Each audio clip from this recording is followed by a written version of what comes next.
Hello sa lahat. Yan, so sila lang ba ang kaya mag-open cam? I think most of the ibang nandito is nasa UAE, kaya may trabaho pa yung iba. Hello po, Sir Vincent.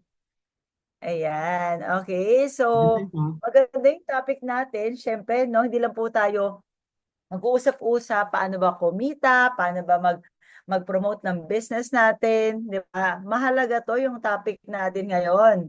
Okay, siya po ang magandang topic is effective budgeting and saving strategies. Gusto niyo 'yon? Yan, type 2 nga po na gusto pong mas matuto pa, di ba? Na paano nga ba talaga yung budgeting strategies natin para mas yumaman pa tayo ng bongga. O, di ba? Kasi minsan yan po yung nakakalimutan natin, kita lang ng kita at parang, asan na yung kinita ko? Hindi ko na makita. Puro kita, no? Di ba? Parang saan na siya? Again, we have to know ano nga ba yung tamang way.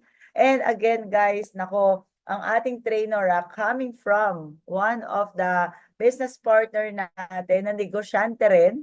Di ba? Siyempre, pakikinggan natin kasi as negosyante, minaster na niya yan eh. Di ba? At ilang taon na yung kanilang company at for sure, okay, somehow expert na siya dito na kung paano ba niya na manage yung kanya po mga finances at mga in and out, mga ganyan, no, na mga pag-uusapan natin. Okay, so nintay ko lang, ready na ba ang ating pong presenter? Naka-off cam pa siya.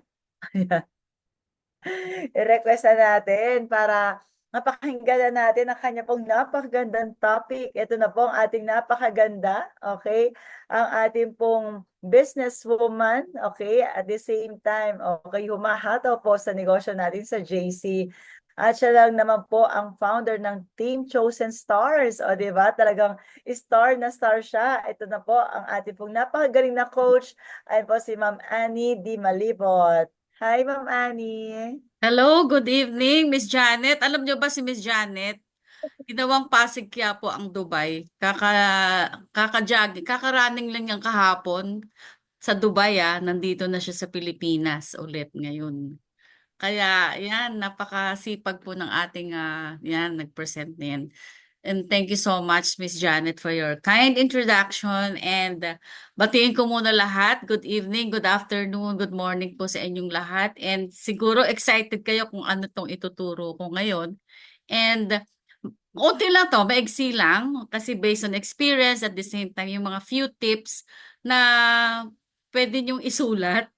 Kasi talagang maganda po yung topic. At saka yung purpose natin naman talaga, katulad sinabi ni Ma'am Janet, na hindi lang tayo kita ng kita o may income na may income, pero paano ba natin i-manage yung income natin properly, 'di ba? So, because of this, siguro mag-start ako and bago ako mag-start pala, mag-question lang ako, sino sa inyo, yan, ah, before we dive in, let me ask how many of you have already had experience this topic?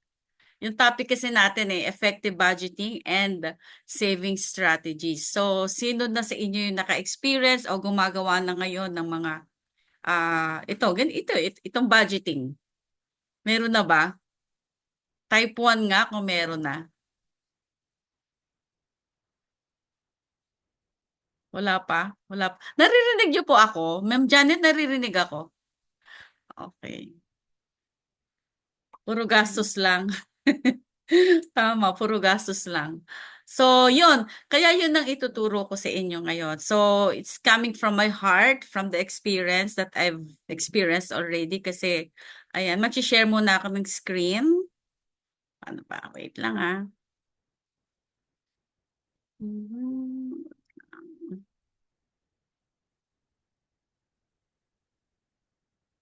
Yun. So, ang topic natin ngayon is effective, teka muna. Ilalagay sa taas. Yun. Effective budgeting and saving strategies. So before that, introduce ko muna yung sarili ko sa inyo. So I'm Annie Di Malibot. So franchise consultant din po ako ng company. And before that, I've been in a business po for 27 years. At sobrang hirap nung umpisa ng pagtayo po ng traditional business namin. And dito ko nga po na, hindi naman master, but I've learned so much regarding this business dito sa traditional business ko po for 27 years. And mamaya after the presentation, magkukwento ako sa inyo kung ano yung experience ko na isi-share ko po sa inyo na posibleng may matutunan po kayo doon through my experience. So by the way, married po ako and I have these 4 children po. So sila na po yung mga ano ko. So 2 boys, 2 girls. Ayan po yung husband ko. And from family of 5 o 6, naging ano na po kami. So marami na kami. May apo na akong 3.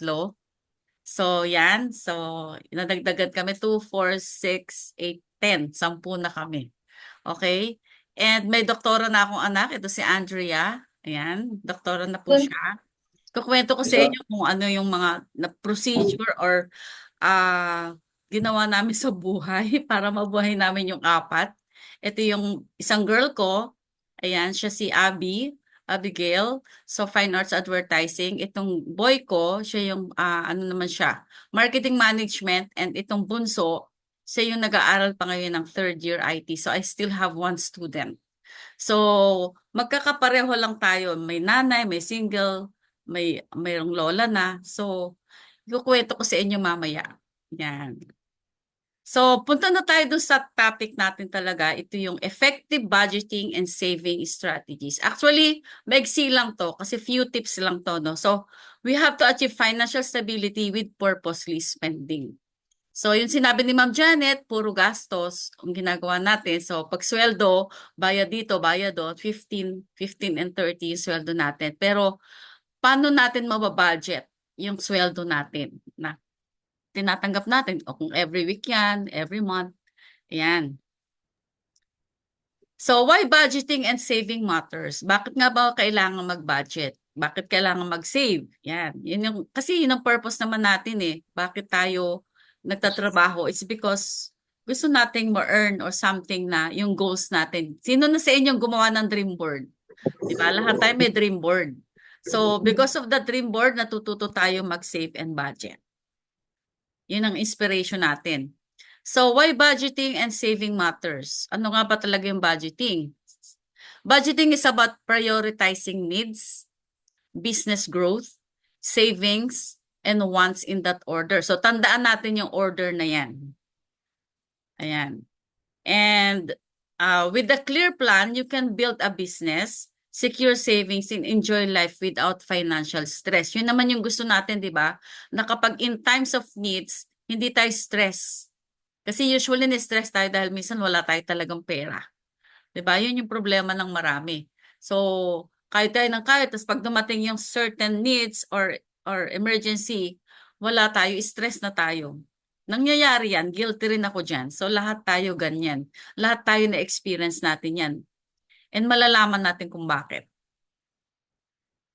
So what is budgeting? Budgeting is planning how to use income effectively to reach financial goals. So kailangan natin ng planning. So kailangan natin ng goal planning and then how to achieve that goal. Yun yung may step by step na paraan kung paano natin ma-achieve yung goals na yan. Which is marami ng process na tinuro sa atin yung ating mga mentors and coaches, di ba? And sa budgeting, ito yung mga core principles, okay? Ito yung first. Titingnan niyo yung needs. Yan. Pwede kayong mag-take notes kasi konti lang to and very important to sa life natin. Okay, ito yung daily needs natin na kailangan natin sa ating buhay. Dito umiikot ang buhay natin. Core principles first, yung needs. Second, business or side hustle or investment. Then number 3, yung savings. And then 4th, yung wants. Iisa-isahin natin yan Okay? And sabi nga, budgeting helps ensure essentials are covered first, then creates room for growth and financial freedom. So, ano ba yung needs? Diba? Updated budgeting method, yun yung needs, business, savings, and wants. So, i-emphasize ko lagi yan para hindi nyo makalimutan. Yung pagkakasunod-sunod. Ulitin ko, needs, business, savings, and wants. So, ano yung mga needs? So, depende yung sa priority ninyo. Ano ba yung needs? Usually, rent, groceries, food, 'di ba? Ang basic needs natin, 'di ba? Yung shelter, food and clothing. Usually, no, elementary natin alam na 'yan. Yun yung basic needs natin. Pero ngayon, yung iba talaga nagre-rent, tapos yung may mga groceries, importante na rin. Yung mga bills, so hindi natin maiwasan yan. Talagang laging may bills, telephone, Meralco. And then, most importantly, especially yung may mga no, may mga bata na kailangan ng education. So, i iaano nyo yan, ilalagay nyo yung lahat. So, as much as possible, you do the ledger. Or, ako kasi ang ginagawa ko, mayroon talaga akong notebook. So, inililista ko lahat yan. So, may mga priority kung ano yung first, let's say, first education, second yung house, second yung groceries, third yung bills. So, ipa-prioritize ninyo depending upon the needs. Okay? Then business. Ano yung business? So, allocate for business, startup, or investment, or side hustle, or stock. Like what we are doing right now, we have the dropshipping business, di ba? So, meron na kayo niyang business. Okay? And then savings. Savings, build an emergency fund and save for future goals. Yun yung sinasabi ko sa inyo, yung future goals ninyo, yun yung mga dream board. So kung meron na kayong dream board, ayan, makikita ninyo paano nyo ma-achieve yung dream ninyo na nandun sa board. Because of your savings. So papaano ka magsisave?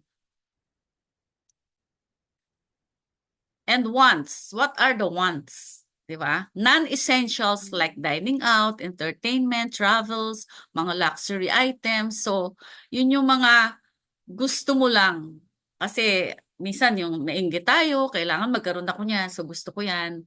Kailangan itong kuhanin ko, kailangan reward ako sa sarili ko. So, minsan nakakalimutan na natin na once lang yun na talagang hindi naman natin talaga kailangan. Let's say, for example, guilty rin ako dyan. Let's say, may bag na ako, may bag na akong LV, may bag na akong Gucci, may wallet na akong ganito. Tapos, gusto ko pa ulit ng isa, pero hindi ko naman siya masasabay-sabay gamitin, di ba? Ang bag naman, di naman masasabay-sabay mong gamitin yan, di ba? So, depende lang sa get up mo kung paano mo siya gagamitin. So, yun na yung mga wants na kahit ang dami mo na, hindi mo pa rin mapigilan na bumili. So, wants yan. Okay? Yung mga entertainment, yung mga manonood ka ng concert, dining out. So, yan. Wants yan. So, ito yon. So, example ito na lang, updated budgeting method. Okay? Turuan ko lang kayo ng konti. So, example, meron kang income na $1,000 per month. So, ang needs mo, kailangan mag-allocate ka ng needs mo. Okay, let's say 50%. So, kasi 1,000, 50% is 500, di ba? Tapos sa business, 20%. So, 200. And then, sa savings, pwedeng 10, pwedeng 15, tsaka sa wants, pwedeng 10 to 15%. So, 150. So, total niyan, $1,000 per month. So, yun yung idea. So, example niya. So, pinapakita ko lang sa inyo. So, setting up needs, essentials required for day-to-day living. Yan. So, ano yung mga needs na yan? Yun ang sinabi ko kanina, yung rent, groceries, utilities, education, transportation, and the like. Kung ano yung needs na alam niyo na needs talaga. So, ilista ninyo yan. So, set up niyo yung needs ninyo. Isulat ninyo yan, maggawa kayo ng Excel sheet, pwede rin yun, or ledger, or yung mga notebook. So, ilagay niyo yung isa-isa yan according to priority. So, based to sa 50% na sinasabi ko sa inyo, let's say education, sa 50%, kukunin mo dun yung 20%, 10%, 10%, 10%, or 5%. Yan. Ganun yung setting up needs. So, dun mo siya gagawin. So, isusulat mo talaga siya. Talagang, kung gusto mo talaga maging effective, talagang isusulat mo. Wag lang yung sa isip. Iba pa rin yung sinulat kaysa sa nasa isip mo lang. Okay? Budget tip, ensure that needs don't exceed 50% of your income. So there's room for growth. Okay? So basta 50% lang. Yun lang yung pinaka the most pwede mong ilagay. Pwede mong dagdagan pero wag kang mag-exceed din doon sa 50% kung halimbawa kulang yung income, so 50% okay na yan. Kasi example, if your income is $1,000, allocate up to $500 for essentials. So that is the needs. Okay? Are you getting po? Are you learning? Okay. So, second, yung investing the business, in business. So, yun, yung ginagawa natin ngayon, dropshipping business, yan, ginagawa natin yan, or other business that you can do. This is funds allocated to grow income, including starting a side hustle or investing. So, ano ba yan? So, setting aside money for business supplies, inventory, or investment. So, kailangan talagang mag-set ng pera o percentage out of your income para magkagawa ka ng negosyo. Hindi mo lang ipapasok yan kung saan, pero dapat yung negosyo na kikita ka. Hindi pwedeng yung may-scam ka lang. So kailangan kikita ka talaga at mag-i-increase yung ano mo, yung sa business mo, mag-grow talaga. Ayan, budget tip. Ayan. Set a fixed percentage, example 20%. 20% sinabi ko kanina, 'di ba? 20% of the base of your income, let's say $1,000. 20% of that is 200. For this category, to consistently build income streams. Yan. Example, yung kanina nga, 1,000 ang income mo, allocate 200 to your side hustle such as dropshipping business. So, wag mong babawasan yon kasi intended yon for the business. By hook or by crook. Huwag kang matitempt na bawasan nyo kasi yun na yung planning mo eh. Yun na yung sistema mo o yung goals mo. Building savings. Yan, savings na tayo, no?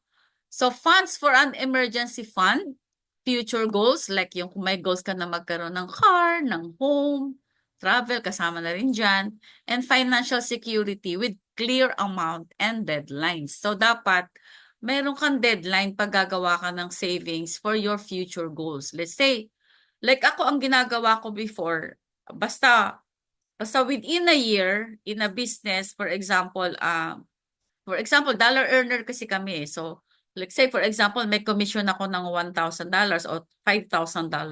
Mayroon akong bibilihin dyan to make sure na bibilihin or isi-save for that to make sure na mag-grow yung ano, yung goals mo, yung ma-achieve mo yung goals mo. Let's say, may gusto ako na sa savings ko, gusto kong bumili ng Gusto kong lote. bumili ng lote. Ayan, ba't ano? Hello? Nadodoble. So meron kang savings na kukuhanin agad. And may deadline yon. Kailan? Let's say, gusto ko next year, 2025, ito yung goal ko. Next year, yan ang kukunin ko. So by hook or by crook, pagsusumikapan ko yan with that amount na kailangan mong masave. So dapat ganon. And then, yun nga, emergency fund, retirement, ayan, retirement savings, vacation funds. So, kasama yan sa savings mo. Okay? So, kasama yan. Kaya, kinakailangan, within the priority, yung item mo, ipaprioritize mo. Let's say, magkano sa car, magkano sa home, magkano sa emergency, magkano sa retirement savings, magkano sa vacation. So, may ledger ka rin yan ng magiging savings mo. Kasi yung emergency fund, laging nandyan yan eh. Especially pag nagkasakit bigla. So, kailangan yan. So, kailangan mo ng savings. So, budget tip. Aim to save at least 10 to 15% of income. Yan. Example, set aside $150 from $1,000 for savings, which builds a financial cushion over time. Sabi nga, save before you spend. Tama ba? Kasi minsan nauuna yung spending bago mag-save. 'Di ba? Minsan nauna na yung wants bago yung needs. Nauna na yung wants bago yung business. So kailangan mag-save ka na kaagad yung intended for saving percentage mo. I-save mo na kaagad yon bago ka mag-spend. So wag mo nang pangunahan mag-spend ka muna hanggang sa ay ito na lang natira, ito na lang ang needs ko, ito na lang yung sa savings ko, ito na lang sa business ko. Kasi walang natira. Inuna mo yung spending. Guilty ba tayo doon? So Ganun tayo. So, save before you spend. Yan. Next is allocating for wants. Ano yung mga wants natin? Non-essentials that add enjoyment but aren't necessities. So, yun, nagka-add lang naman talaga. Pag gusto mo, masaya ka. 'Di ba? Kasi bumili ka ng Louis Vuitton na bag, ang saya mo, 'di ba? Branded yung bag mo. Pero hindi naman, sabi ko nga, ang dami kong bag, pero hindi mo naman magagamit lahat yan. Isa-isa pa rin naman magagamit.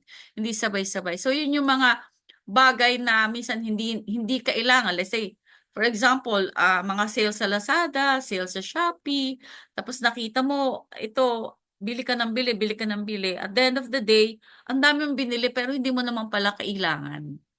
So be wise. Sabi nga, maging wise spender tayo. Huwag tayo yung basta-basta na lang bibili na alamin mo natin kung needs ba, wants ba, o gusto mo lang, o masaya ka lang. Okay lang naman na pasaya mo yung sarili mo. Pero, yun nga, maging wise spender tayo. So another wants is yung dining out, entertainment, hobbies, travels. So yan din yun. So dining out, minsan, tamad ka magluto, bibili ka na lang. So, hindi mo alam na nakatipid ka pala pag bumili ka ng 1 kilong baboy kaysa bumili ka ng 365 na isang sinigang. Dahil binili mo, 'di ba? So may mga ganon. So dining out, minsan sumama ka sa mga friends mo, so sila gusto nila. So ano sila, walwal sila mag-spend. Pero ikaw napadamay ka kasi nahalo ka. So bigyan mo ng limit yung sarili mo. Let's say sa dining out, o ang limit ko lang 1,000. So 1,000 lang, 'di ba? Hindi naman mag-aano sa iyo kung ano yung kinain mo. Yun lang yung limit mo sa katawan mo sa sarili mo. Yun lang. Hindi nagpayabang ka ang dami mong orders, hindi mo naman kakainin, di ba? Entertainment, ano yung mga entertainment? Like mga concert, yung hobbies, ano yung mga hobbies mo, yung travels, kailangan ba mag-travels, meron bang something? Yes, magiging masaya kasi nag-travel ka. And that's an experience. And lahat tayo may goal na ganyan. So, hindi naman, walang masama, okay? Kaya lang, tingnan natin kung kailangan ba talaga. Ayun, budget tip, yan, keep this to a smaller percentage to avoid overspending. So, maliit lang yung ano mo, yung i-allocate mo. Tama na yung 10 to 15%. So, spend 150 of $1,000 budget on fun activities, ensuring it doesn't impact business or saving. So, wag mong hayaan na kaya lang masunod yung wants mo, binawasan mo yung sa savings mo, binawasan mo yung sa business mo. Huwag ganun. So, huwag mong pakialaman yung, yung category ng isa para lang masunod yung wants mo. So, kailangan, huwag ihalo yung ganun. So, bukod-bukod. Kung sa ito sa ganito, kay ganito, kay ganito, kay ganito. So, huwag mong kuhanin yung para doon sa ibang category. Para lang masunod yung wants mo. Practical tips for sticking to these priorities. Ano nga ba? Ano yung mga practical tips? So, automate savings and investments. So, set automatic transfer to your savings and business account. So, pag sinabi automate savings and investment, masasuggest ko, ibahin nyo yung, ano ba to, account. Let's say, yung isang account mo ng savings nasa BDO, okay? Yung isang account mo for business nasa ano pa ba? PNB o BPI, kung ano mang bangko, or one bank pero magkaiba ng account number. Para na-check mo kung ano na ba yung mga savings mo at saka yung naipon mo do sa business at saka sa savings account mo talaga. So, dapat separate. Hindi mo dapat pagsamahin. Okay? So, yan. Track weekly. So, kailangan mo siyang i-track weekly. Let's say, for example, tayo, di ba, kumukuha tayo sa dropshipping business natin weekly. So, pwede mo siyang i-track or pwede kang mag-deposit sa savings mo, pwede kang mag-deposit sa business accounts mo para every week nakikita mo. So, yung sinasabi ko may ledger o kahit hindi mo hawak yung savings account mo, yung passbook mo, meron kang ledger o naghulog ako dito sa savings ko ng ng 200,000, naghulog ako sa business ko ng 300,000. So nakikita mo kaagad yung progression kung ano na yung savings and business accounts mo. Nagigets nyo? Yes, kailangan i-track nyo weekly. So kailangan meron kang accounting accounting knowledge for that. And then example, no, if you see you are overspending on wants, yan, minsan talagang sobra-sobra na yung wants, redirect the amount toward your business or saving goal. So isipin nyo lagi na meron kang business at saka meron kang goal to save for some necessary things na goals ninyo na sinulat mo sa dream board mo. So yun yung gagawin nyo. And applying the 4 principles, ito yon. So, malapit ang mata. Sabi sa inyo, maiksi lang to eh. And I hope na may natututunan kayo. Sobrang ito yung ginagamit natin in our daily lives. So, yun lang yung gusto kong ipakita sa atin na kailangan nating i-apply itong 4 principles na to. Ano nga yan? Yan, applying the 4 principles, ito yung scenario. Yan, example, si John. Meron siyang 1,500 monthly income, dollars ha. Sa needs, si John nag-allocate siya ng 50%. So that is $750 for education, rent, food, and bills, etc. Kung ano yung needs ninyo talaga. So 750 ang allocation niya. Nag-allocate din si John sa business niya ng 300 for his online store or dropshipping, kung ano man yung business niya. And then sa savings, nag-save siya ng 225 in his emergency fund or future goals, etc. Ayan na, yan yung example lang. Once, yung ano niya, he uses $225 for dining out, entertainment, travels, etc. Okay, so yung ano, ito yan ito yan. Ito yung ginawa niya. Outcome, by following this structure, John builds his business and savings consistently. So dire-diretso lang. Dire-diretso lang. Hindi siya gumalaw sa isang category para masustain yung isang category. So consistent siya kung anong percentage yung kailangan niya sa mga category na binabanggit natin. So ito yon, key takeaways, ginawan ko na rin kayo ng key takeaways. Follow the order. Yan. Ano yung order? Needs, business, or investment, savings, then wants. Laging huli yung wants. Kasi wants mo na lang yun. Importante yung needs eh.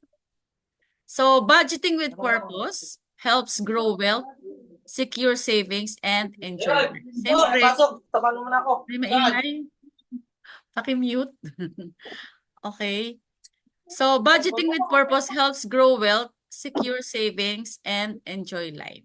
So, siyempre, pag maganda yung budgeting mo, very smooth yung finances mo. Sorry ha, may nag-ano. Paki-mute po.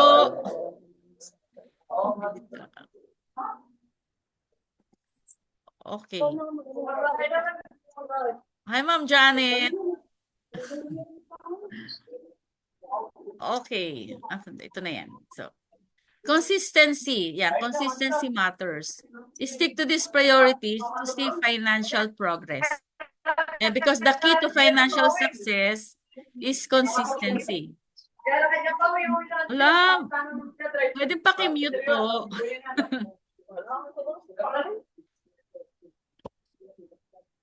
Ayan, nag-mute na siya. Okay, consistency matters. Stick to these priorities to see financial progress because the key to financial success is consistency. So, yung katulad ng ginawa ni John, ayan, consistent siya sa ginawa niya. Small, consistent steps over time will lead to big results. Yan. So, yun yung pinakaano dyan. And be frugal. Maingay. Be frugal. Ayan. Ano ba yung frugal? Ibig sabihin matipid. Being frugal is not a sacrifice, but a wise way to achieve your goals. It's the strategy to build the life you want. So, hindi naman porket matipid ka, yung sacrifice siya, pero yung matipid na nasa lugar, hindi yung ano. Remember, every peso or dollar you save is step forward toward a brighter future.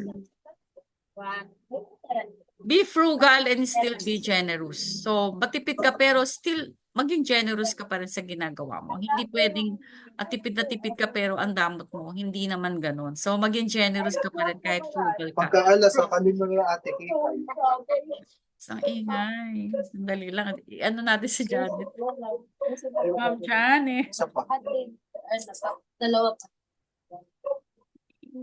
Hotel na lang meron. Magkano? Sino pwedeng mag-mute?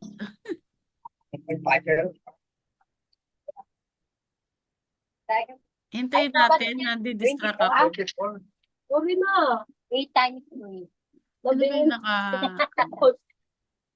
Thanks. Wait lang po ha. Sino pwedeng mag-mute? Inom ka pa ng absolute. Sino po yung ano pa-mute naman po? Naka-recording Oo. tayo. Sige, natatambakan.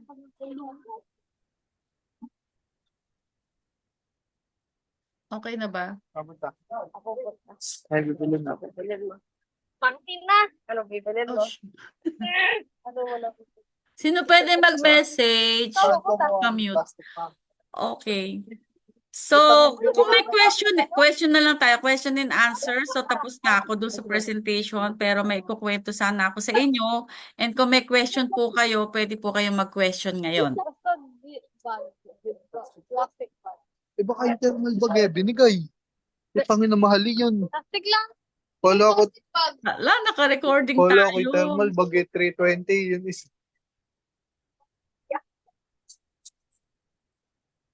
Ano ba mag-ano yun? Ano ba mag-mute? Nasa yung bayot yun, no? Lahat naman naka-mute, pero bakit may Pero mag-book something? mo, di ba? Kasi ka lang. hindi.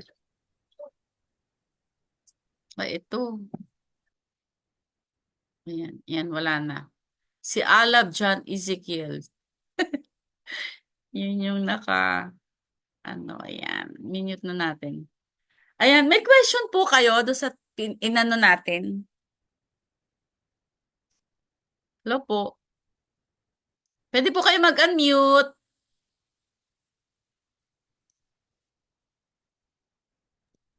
Hello, Ma'am Janet.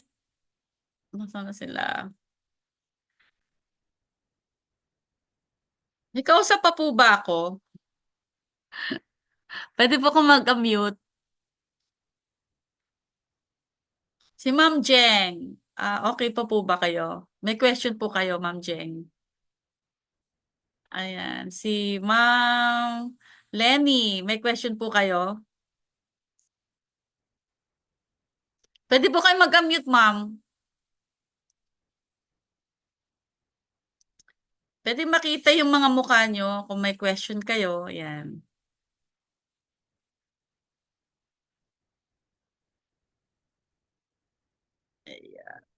Ayan. Sige, kwento na lang ako. Magkukwento ako about our business. So, yung experience ko for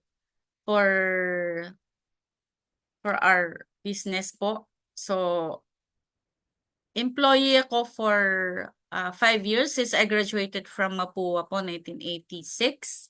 So, 5 years and then nag-asawa ko and then nagka-family and then 1995 we started our business, textile import and export and garments. So, dollar earner kami. So, pagka ano kami, nag-start talaga kami as in wala, as in by faith. So we started business by faith, and then lakas lang ng loob talaga. And every time na makakakuha kami ng commission in dollars, talagang super, super ang tipid namin. Hindi kami yung bunggacious na ano. So meron talaga kaming nakasulat ito for additional business, for additional suppliers. Magta-travel kami for business trip din, just to get more suppliers. So, hindi kami yung bili agad, alam mo yon, hindi kami agad bumili. Nag-ano agad kami ng, kumbaga sa ano tipid-tipid kami. Nagko-commute kami, nagji-jeep kami, nagbabas kami, nagto-tricycle kami. So, hindi agad kami bumili ng kotse. So, para do sa ano namin sa transportation. So, dumating yung time na ang dami na. So, nag-goal kami every year. Okay, this year bibili tayo ng ganito. This year bibili tayo ng ganito. Kasi kailangan. So, needs na. Kasi nagre-renta pa rin kami. Hindi agad kami bumili ng house. Hindi kami agad bumili. Pero naka-goal yun, naka-dream board. So, yung tipid, yung being frugal, being, yung, nag-ipon talaga kami para mapaganda yung negosyo. Hanggang sa, yun, lumago na siya ng lumago, tumagal ng ganitong years, naging 27 years, 28 years. Sa nagkaanak kami, nagkaroon kami ng first baby. So, hindi pa rin kami mayaman noon. Talagang sikap-sikap pa din kami. So, yung experience namin, yung food namin, hindi ganun kabongga, nagluluto lang ako, mahilig ako magluto. And then, second baby, third baby, hanggang fourth baby. So, ang gap ng baby ko is every 3 years. So, para mayroon kaming, so pati yung paggawa namin ng baby, nakaplan. So, lahat nakaplan. Let's say, oh, this year, ito, gusto ko girl, tapos gusto ko girl ulit, and then boy. So, nakaplan lahat. So, everything has been planned. And then, yung nag-aral na sila, so nag-aral sila, hindi lahat sila, kumbaga sa ano, private school sila lahat, sa Christian school, and they are all involved in ministry sa church. So, they are all engaged in musical. So, lahat sila marunong kumanta, marunong ng mga instruments. So, hindi rin ako na problema sa mga attitude nila kasi laking simbahan sila. They are ministers. So, yun siguro yung advantage. And then, hanggang sa nag-high school na sila, same school, and then nag-college, kanya-kanya na silang course kung ano yung kukunin. Yung panganay ko, marketing management sa UST. Tapos yung pangalawa ko, fine arts advertising. So, ang mga gap nila, mga 3 years, di ba? So, sa UST din, fine arts advertising. And then yung third ko, yung doktora ko, nag-medtech siya, dire-diretso ng medicine. So, doktora na siya ngayon. And then yung isa ko, yung last ko is, ito si AJ is third year student na rin ng IT. So, bakit ko kinukwento?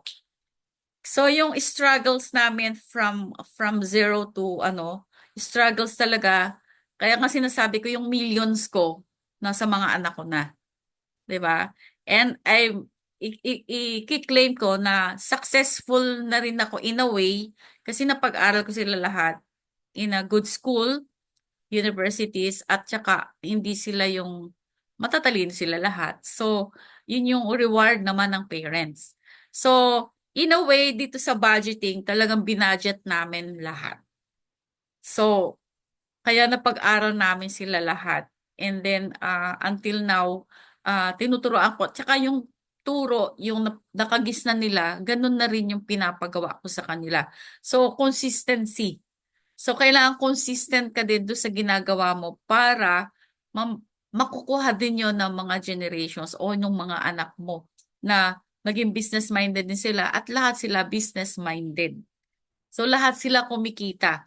Yung anak ko, yung panganay ko, financial advisor siya ng Blue Life. Yung second ko, siya yung nagmamanage ng office ko. And at the same time, meron din siyang other work. Yung third ko, kahit nagdo-doctor siya, nagvo-voice over siya. Voice actress din siya. So, meron din silang income. Yung bunso ko, nag-special siya ng crochet. Nagko-crochet siya. Tapos, singer din siya sa UST. So, nagbaband sila. So, may mga gig din. So, lahat sila may pinagkakakitaan. So, may mga side hustle. Siguro, dahil tinuruan namin sila na kumita din sila habang they are learning the process. So, yun yung napamulat namin sa kanila being yung resourceful sila. So, ito yung pinakaano ko na effective budgeting and saving strategies nga na binudget ko ng maayos kahit hindi naman kami lahat So, kailangan yung matutunan. So, ito yung core principles ng life. So, kailangan nating makita yung needs, yung business, yung savings and wants. Kasi yun ang pinakaano natin pinakabuhay na natin na kailangan nating gawin sa life natin. And napakaganda nitong business natin, itong dropshipping business ng JC. And thank God for JC dahil nandito tayo lahat at nakikita natin yung kahalagahan ng business na to at kung ano yung nagagawa sa life natin. Basta kailangan lang natin talaga magkaroon ng budgeting, ng savings na hindi pag kumita tayo, hala-hala gastos lang, hala-hala dito lang. So, hindi ganon. So, kailangan nating matutunan kung ano yung dapat hanggang sa mag-grow yung business natin. Yun. So, kung may question kayo, pwede kayo mag-question sa akin. Based on my experience, pwede ko kayong sagutin. Ayan, yung anything po na pwede kong sagutin. Pwede po kayo mag-unmute. Kasi I'm 60 years old na po So, kaya yung seasons of life, iba na yung seasons of life ko sa season ninyo. So, every life has a season. So, yung mga nagsisimula pa lang, maaring single pa sila, ibang season din yan. Yung iba may asawa na, ibang season din yan. Yung iba retired na, ibang season of life din yan. So, for me, season ako na retired na ako na mas marami ng experience compared do sa iba na ayun, hindi lang siguro full experience na perfect but siguro enough na yon for us for me as a family po na natutunan namin. So kung may question po kayo, I can answer the question po. Any question?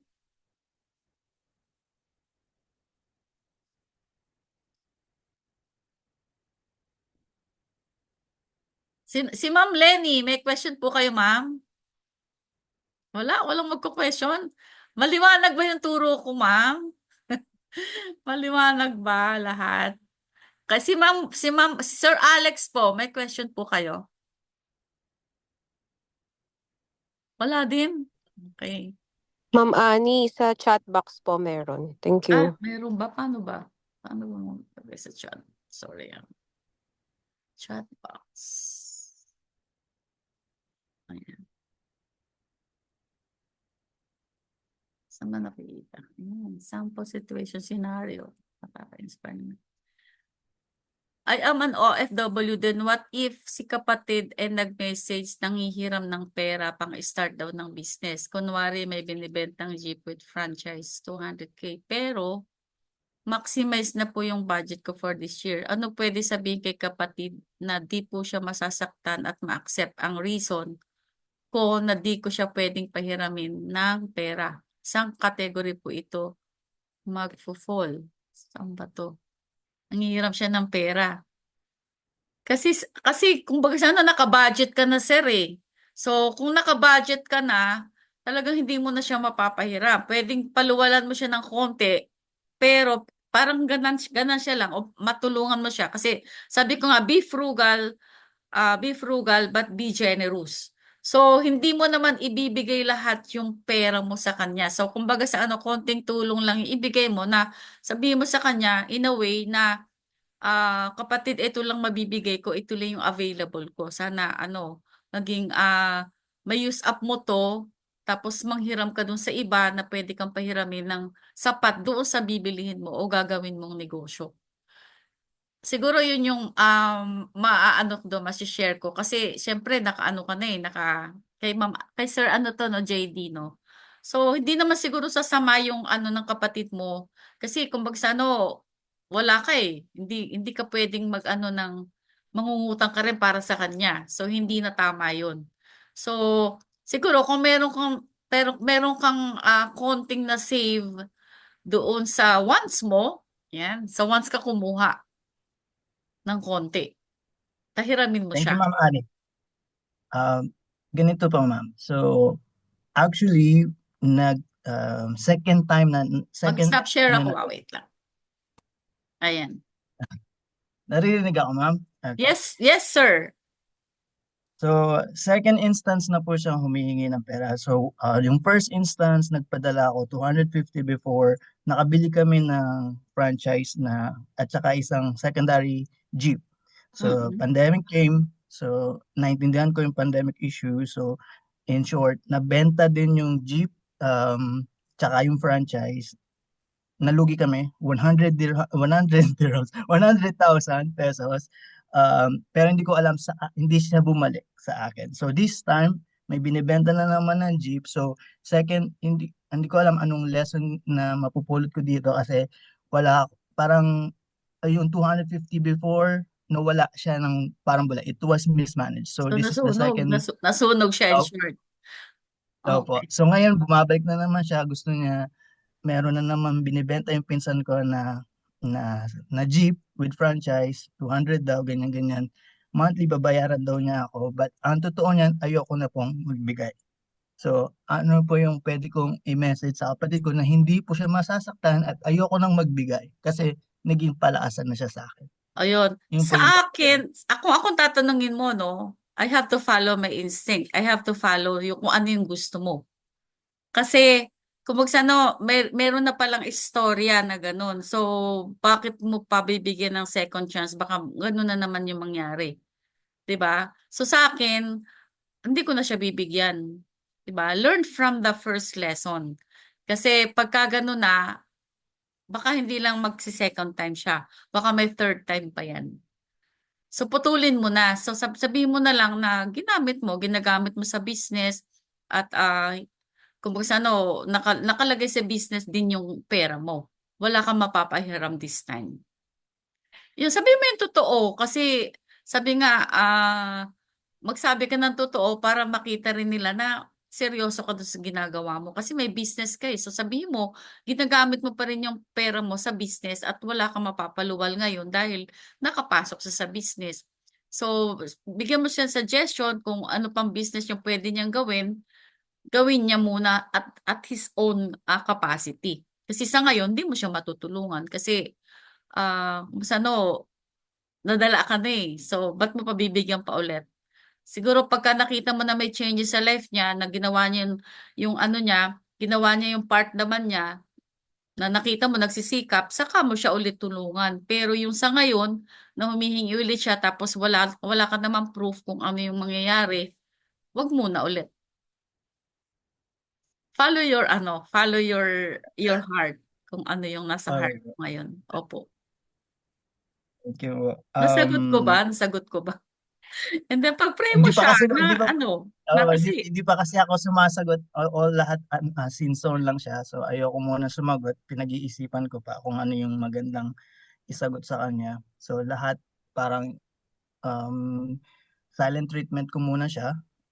Kasi gusto ko malaman niya na hurting pa rin ako sa ginawa niya na walang nangyari dun pwede mo sa na siyang pera. sagutin. Pwede mo na siyang sagutin ora mismo na yung pera mo, yung pera mo, yung savings mo nakalaan sa business at ginagamit mo yung ano, wala kang available at the moment. So wala kang mapapahiram sa kanya. Sabihin mo na yung totoo. Huwag mo na siyang paasahin kasi habang umaasa siya, mag-expect siya sa'yo.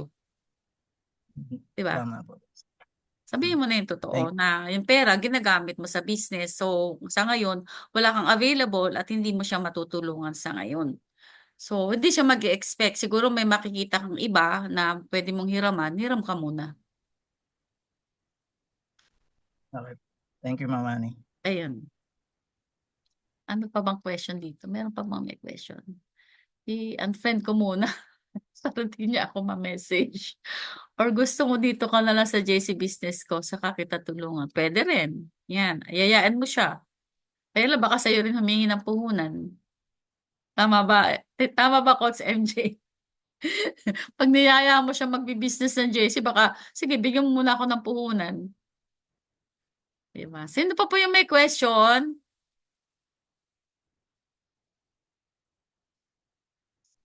Ayan. Sino pa po? Willing po akong sumagot. Si Ma'am Honey Biol. May question ka po, ma'am? What strategies can you use to save and budget effectively when your salary is just enough for your basic needs? Asking for someone. Can you use to save and budget effectively when your salary is just enough for your basic needs? Yun nga yung sinabi natin kanina, Sir Mark. Maglagay ka kahit papano ng percentage. Let's say yung needs mo nga 50%, tapos yung business mo 20%, yung wants and savings mo 15% or 10 to 15%. So kahit paano maglalagay ka talaga, hindi pwedeng wala. Kahit pa sabihin mong just enough for your basic needs. So, kung just enough for your basic needs, then go for another side hustle. Look for another side hustle or another investment. Like what we are doing now, di ba? Nagda-dropshipping tayo. Let's say, ang sweldo mo lang is 2,500 dirhams. But you can earn a lot doing the dropshipping business. So why not do the dropshipping business? So we can encourage everyone na if the salary is just for the basic needs, we can encourage them to do the dropshipping business. Diyan papasok yung negosyo natin. Tama ba, Sir Mark?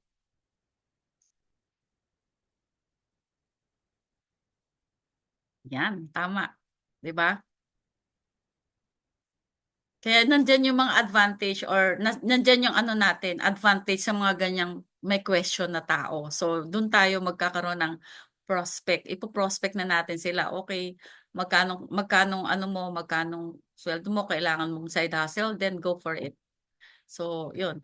Question po, about sa cheque natin na kinikita dito sa JC, okay lang po ba na idagdag puhunan sa 24-hour store? Depende po sa inyo kung kasi ako like for example sa dropshipping business ko po, itong experience ko, hindi ko po kasi kinuha yung income ko eh. Kinuha ko siya pero pinambibili ko rin po siya ng package. So, kasi meron naman akong ipon doon sa business ko na isa. So, ito pinaikot-ikot ko. So, hindi ko siya kinuha ng wala lang. Hanggang sa mabuno ko yung 31 accounts. So, paikot-ikot ko muna. And then, saka na lang ako bibili dun sa ano ko, dun sa mga ano ko. Kasi inuna ko din yung business. Kasi kumbaga sa side hustle ko lang to eh. So, meron ako sarili kong business na napoprovide naman yung needs ko, yung savings ko, yung wants ko din. So, pinuno ko lahat talaga sa business. Nilagay ko lahat sa business. Hindi ko siya ginastos. Hindi ko siya ginasta. So, yun. Ngayon, kung question po about sa cheque, so pwede rin naman. Depende po sa inyo kung 31 accounts na po kayo, ayan, pwede na siguro idagdag nyo sa negosyo ninyo na sari-sari store. If nag-generating income na possibly ang JC side, then go if hindi ba? Tama. Push muna sa JC yan. Tama yung sabi. Tama po, Ma'am MJ. So, ikot-ikot muna. Sabi nga, paikot-ikutin mo muna hanggang sa ma-reach mo yung goal na diamond account. O kung nagre-retail ka, nagre-reseller ka, pwede mo rin puhunan yon. Kung may reseller ka, pwede mo rin ibili ng mga products. Tapos ibenta mo. So, mas lalaki yung ano mo. Kasi pag sari-sari store, konti lang kita dun eh. Diba? Cents lang eh, few cents lang. Pero yung sa product natin na dropshipping business products, mas malaki yung kikitain natin. Nasagot ko po ba, Ma'am Hanbiol? Ayan. Ayan, diamond na po ako, ma'am. Yes, ma'am. So pwede po naman, depende po sa ano ninyo kung makakatulong po talaga sa sari-sari another business po. Then okay lang. May question pa po, diamond. Wala na po? Post check. Is muna. Support namin dito ng set hustle. Ayan. Meron pa pong question? Yung sa mga anak, yung mga nagpapaaral. Yan, pwede ko rin sagutin. Yung mga nagpapaaral na anak, nagpapaaral ng kapatid. Yan.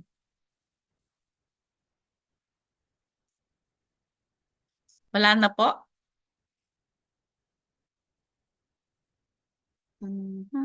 Wala. Okay, wala nang question?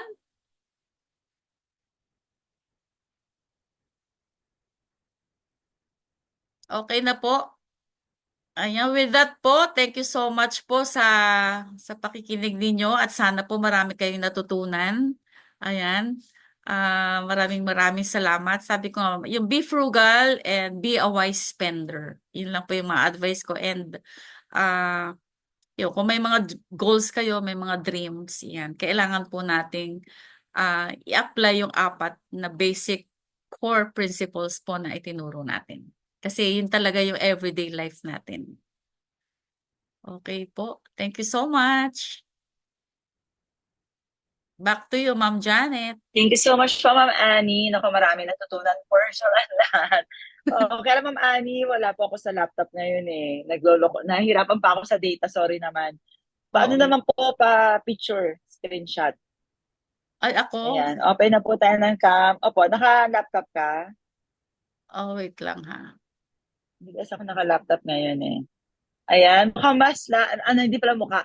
Mas maraming yayaman lalo ngayon sa ating pong Team Chosen Alpha, di ba? Dahil Ayan. syempre, di ba, mas mag-guide po talaga tayo. Sino sino Kaya pwedeng mo, yan, Kiro, Kiro, alam mo na gagawin mo ha. Sabi ni Ma'am Annie, paikutin hanggang sa maging diamond tayo. O, di ba? Okay, Wait so lang ha. magandang Ay, tip po yun. teka lang. Paano ba to? Ayan. Sino ba mag-screenshot?